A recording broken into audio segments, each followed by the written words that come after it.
नाज़रीन 20 साल तक अमरीका नेटो फौज ने जिस अफगान फौज की आबियारी की, वो अफगान फौज वक्त पड़ने पर रेत की दीवार बन चुकी है, जिसको तालिबान की हल्की सी पेशरफ्त रुई के गोले की तरह उड़ा देती है। अमरीकी इनखला के बाद अफगानिस्तान की ज़मीनी सूरत-ए-हाल तेज़ी से बदल रही है। अमरीका की अगस्त और अफगानिस्तान से शिकस्त और अफगानिस्तान से राह फरार के बाद ताकत का तवाज़ुन वाज़े तौर पर तालिबान के हक में झुक चुका है। तालिबान की तूफानी पेशरफ्त के सामने अफगान हुकूमत बेबसी की तस्वीर नजर आती है। हवा के घोड़े पर सवार तालिबान तेजी से अफगान इलाके फतह करते जा रहे हैं। एक जिले के बाद दूसरा जिला तालिबान के कंट्रोल में जाता जा रहा है और अफगान हुकूमत की अमलदारी महदूद होती जा रही है। साफ नजर आ रहा है कि अमरीकी इनखला के बाद तालिबान दोबारा पूरे अफगानिस्तान पर हुक्मरानी कायम कर लेंगे। तालिबान की जानिब से दावा किया जा रहा है कि अफगानिस्तान के 372 में से 153 अजला पर मुकम्मल कंट्रोल हासिल कर लिया गया है, लेकिन इस बदतरीन सूरत हाल में भी अफगान हुकूमत जवाब घड़ने में मसरूफ है। तालिबान के हाथों शिकस्त पर तावीलें दी जा रही हैं, मज़ाक़ा खेज बयानिया बनाया जा रहा है। अफगान वज़ीर दाखिला का कहना है कि यह पसपाई तो एक दिफाई हिकमत अमली है, जल्द ही तालिबान को करारा जवाब देंगे। लेकिन खुश फहमी की शिकार अफगान हुकूमत का मौक़िफ़ हकीकत से नजरें चुराने के बराबर है, क्योंकि हकीकत यह है कि अफगान फोर्सेस तालिबान से टकराने की सलाहियत से महरूम हैं। नाज़रीन 20 अरब डॉलर से ज़्यादा की सरमायाकारी के बावजूद 1,80,000 अफगान सिक्योरिटी एहलकार वक्त आने पर तालिबान के सामने ढेर हो रहे हैं। अफगान हुकूमत से मायूस और बददिल अफगान फौजी बगैर लड़े हथियार डालकर राह फरार इख्तियार कर रहे हैं।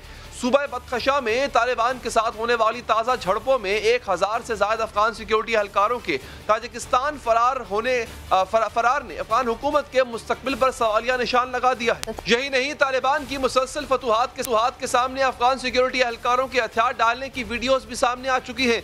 कुछ जगहों पर सिक्योरिटी एहलकारों ने कोई गोली नहीं चलाई, कोई गोली चलाए बगैर या फिर किसी मज़ाहमत करने की बजाय शिकस्त तस्लीम कर ली। ये वो सिक्योरिटी फोर्स है जिसकी तैयारी में अमरीका ने अरबों डॉलर्स लगाए। अमरीका और नेटो अस्करी माहिरीन ने इन एहलकारों की तरबियत की, लेकिन अमरीका के पीछे हटते ही अफगान अफवाज रेत की दीवार साबित हुए। अफगान फोर्सेस तालिबान से लड़ने के काबिल हैं या नहीं है?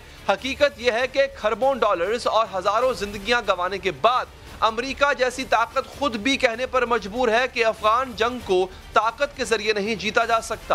अमरीका के इस शिकस्त खुर्दा मौक़िफ़ ने तालिबान के हौसलों को आसमान पर पहुंचा दिया है और एतमाद का आलम यह है कि अमरीका को मुआहदे पर कायम रखने के लिए तालिबान की जानिब से धमकी आमेज लहजा अपनाया जा रहा है।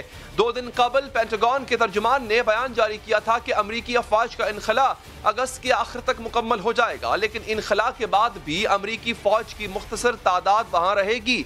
अमरीका के इस इरादे पर अफगान की जानिब से सख्त रद्द-ए-अमल सामने आया है। तालिबान के तर्जुमान सुहेल शाहीन का कहना है कि कोई गैर मुल्की अफवाज मुल्क में नहीं रहनी चाहिए, अगर ऐसा ना हुआ तो जवाबी कार्रवाई करेंगे।